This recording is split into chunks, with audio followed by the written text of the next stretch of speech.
आज हम सीखेंगे क्रय मूल्य, विक्रय मूल्य, लाभ, हानि एवं छूट। खरीदारी करना हम सभी को पसंद है।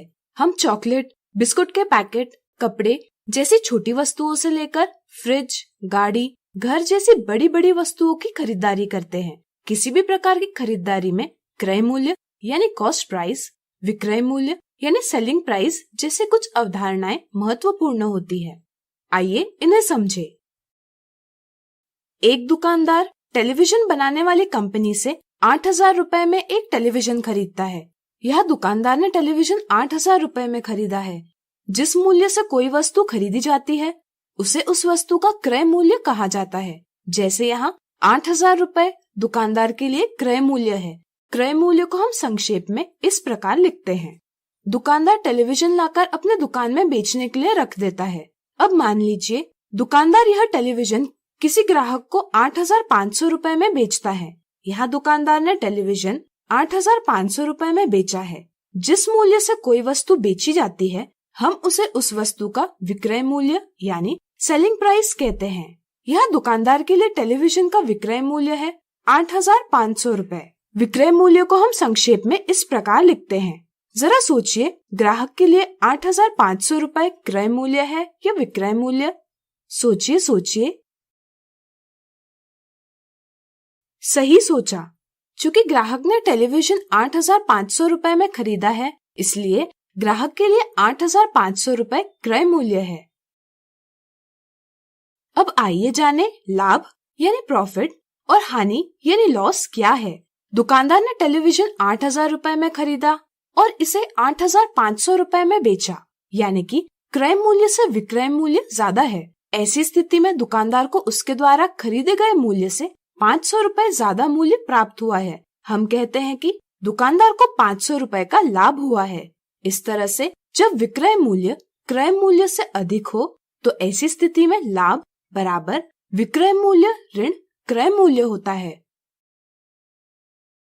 मान लीजिए दुकानदार को 8,000 रुपए में खरीदा हुआ टेलीविजन किसी कारण से 7,500 रुपए में बेचना पड़ा, तो ऐसी स्थिति में दुकानदार को लाभ नहीं हो सकता क्योंकि यह विक्रय मूल्य क्रय मूल्य से कम है।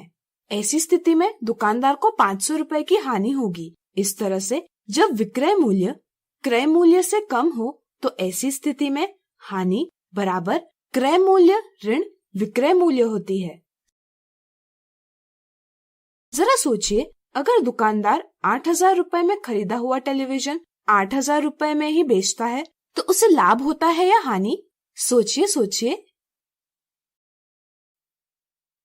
सही सोचा। चूंकि यह क्रय मूल्य और विक्रय मूल्य बराबर है, इसलिए ना तो उसे लाभ होगा ना ही हानि। इसी तरह अब आइए जानते हैं छूट यानी डिस्काउंट क्या है।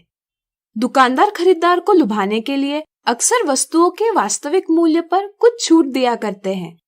जैसे आपने शर्ट पर 20% ऑफ, जीन्स पर 50% ऑफ, इस तरह के विज्ञापन यानी एडवर्टीजमेंट जरूर देखे होंगे। अक्सर यह छूट वस्तु के वास्तविक मूल्य पर दी जाती है।